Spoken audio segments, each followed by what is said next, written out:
I'm actually going to refer to the BCO because the PCA kind of outlines it for us in BCO chapter 24. So 24-1 reads like this, the first few sentences. Every church shall elect persons to the offices of ruling elder and deacon in the following manner. At such times as determined by the session, communicative members of the congregation may submit names to the session, keeping in mind that each prospective officer should be an active male member of the church who meets the qualifications set forth in 1 Timothy 3 and Titus 1. Every year, we tell people that it's time to nominate. We explain what the qualifications are to be an officer. And then we just solicit nominations from the congregation. I think there's an online form that people can fill out for, 3 or 4 weeks. The congregation has usually from about September through October to nominate someone, and they will go to the person and get their signature that they're willing to serve as a deacon or as an elder. Being as we're a smaller church, we don't have a regularly scheduled time for nominations, but as our church goes through cycles of growth or maturation or need. So right now we are considering that God's provided us with some potentially gifted men to serve, and there's always need. At our church, we do it about a year out, where when we are reaching a new, class graduating, so to speak, and we open the nominations and we have maybe a 2-month window or so, and we'll have it in the bulletin say nominations are open, and we simply ask that you speak with the man before nominating him to make sure he's agreeable to it, because I don't think this has happened at our church, but I know that it has happened at other churches where so-and-so nominated Bob, and surprise, surprise, Bob finds out he was nominated for elder, and he's not offended, but he sure is surprised because no one spoke with him about it first. And so we say, make sure you speak with the person, make sure they're willing to be nominated. We really stress that people should talk to people before they nominate them to give them a sense of what they're doing, see if the person is interested, but also just think it's an encouragement to not just kind of out of the blue be told, hey, you're nominated, but for other people to express that. And that gives them time to to pray through things ahead of time. The session, according to BCO, opened nominations, and they set a time period for that. And the way we receive those nominations, we'll have both physical and online digital ways of nominating. And to do that, we require them to give their name and the reason for why they think this person should be nominated. And then they also have to have talked to the nominee to make sure they concur with that nomination. Usually there will be a short sermon series about church leadership to kind of educate the congregation on, okay, this is what's happening. This is what we determined that the church needs. These are the qualifications. This is what God says about church leadership, et cetera, et cetera. Just to get their gears turning about the whole thing. And then our session will get those names and see if there's any others that we want to add to that. We'll take off the nominees that we don't think are qualified for some reason or another. Qualifications would either be biblical qualifications, or by the time they would be elected, they would have had to been a member of our church for 3 years. So some people that get nominated have only been a member for 6 months, or there are people who get nominated every year who have said, I don't want to serve. So we'll weed out people who aren't qualified or interested. Our practice has been that we don't weed anybody out. We let everybody go through the training.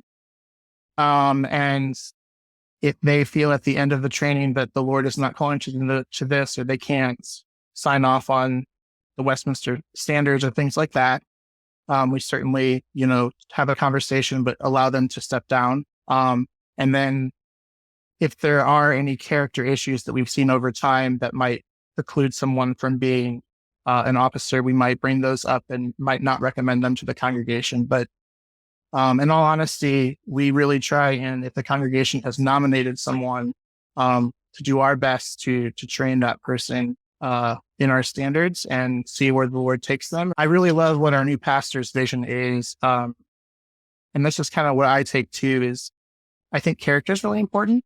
And so we can teach theology, but character is something that you can't teach as well. And so that's kind of where the foundation of what does this person's character look like. And so obviously we do get to a point where theology does matter, but just working through and getting to know the guys and their characters. So during that 30-day window, we interviewed all of the families of the officers and talked about just how they would fit in to the session, if there were any concerns about the direction or vision of the church, things like that. As a pastor, I had a congregational interview, and I kind of wonder if that might be a wise thing to include in the future, just to create more visibility. Then our senior pastor will take them through kind of 10 months of training. I think they meet once a month on average, go through the Westminster standards, and kind of as elders and deacons together. And then they have pockets where it's specialized training to the office. Sometimes it's our senior pastor doing all of it. Sometimes, like last year, we only had one candidate for office, and our pastor had different ones of us elders sign up who wanted to do like a few chapters of the confession with him. At Christ Church, basically what the backbone is going through the Westminster Confession, because of the need, for ruling elder to uphold, to teach, to subscribe to that. But the real focus of that is to not only make sure that they can understand and that they agree with Westminster Confession, but can they apply it? Can they say, okay, what's the significance of Jesus' incarnation? How does that help you in the way that you relate to the people you're called to shepherd? Often there's a lot of application questions, depending on where we are in the life of the church and the needs of the nominees. We start by meeting with the nominee and their wife, if they're married, to say, this is what it entails, both the training process, but also this is hopefully what it would entail if they are elected. Encourage them to pray together about it. And at the end, if we think that they are going to be qualified to stand, if they want to be actually examined at the end of the process, we also come back to the spouse again and say, if the brother's going to stand, here's where the rubber meets the road, and the demands on the family, if the requirements, again, opportunity for them to ask questions. And then we do require a written test.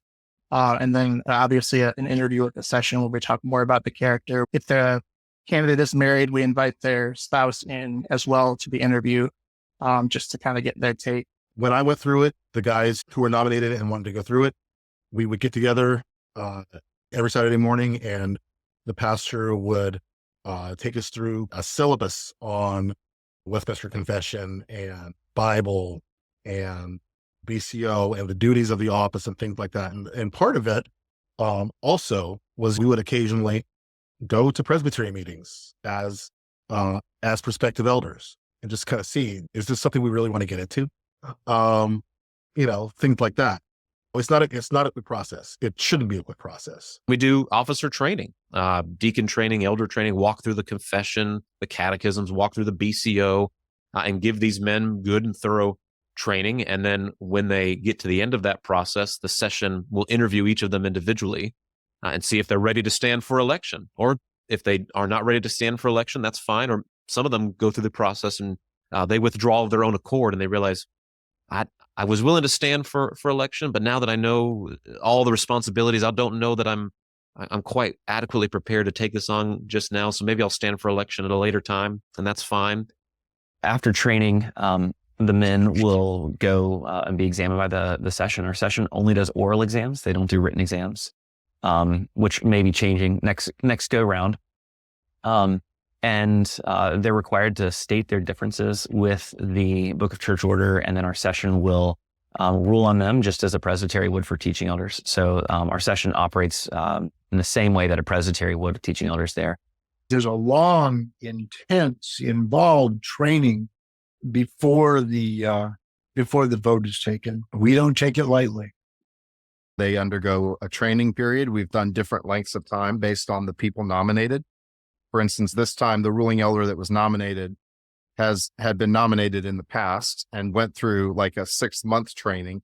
So this time, the training that he underwent was much shorter. Once they've made it through training and they're still saying, yes, I want to move forward, and everyone's still on board, then our session would examine them. There's a written theological examination, and then an oral examination. And if they still pass that, that's when we would put them forward to a vote at the congregational meeting. We'd publish a bio of the person in emails and, handouts that people can pick up.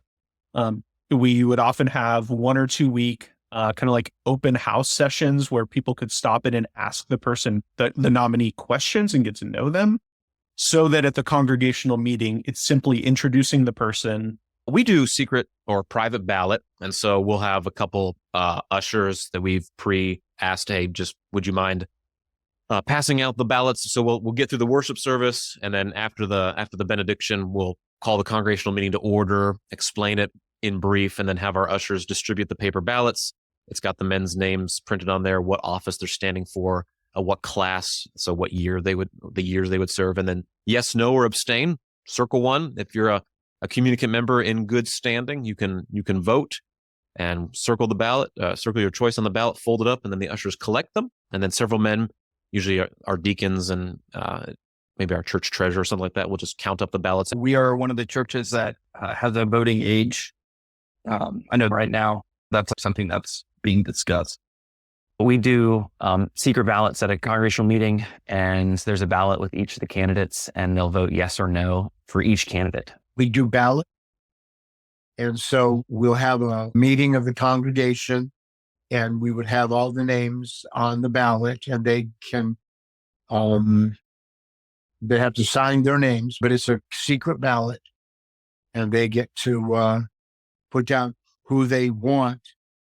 And then the congregation will vote yes or no. It's an anonymous vote.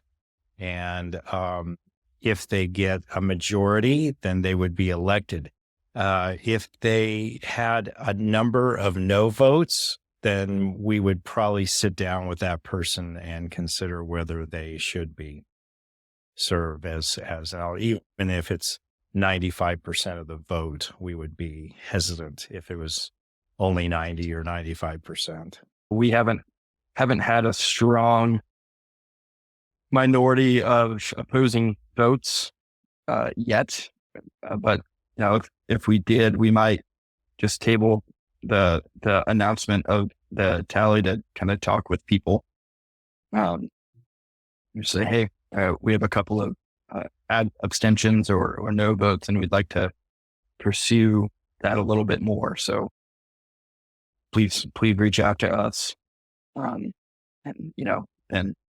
see what happens in the midst of that process. After the service, take a tally of all the recorded vote numbers, report it to the session right away, and then we'll announce it to the congregation that evening, and then send out the email that evening and let everyone know the results. And then we set a date for their formal ordination or installation at a later date.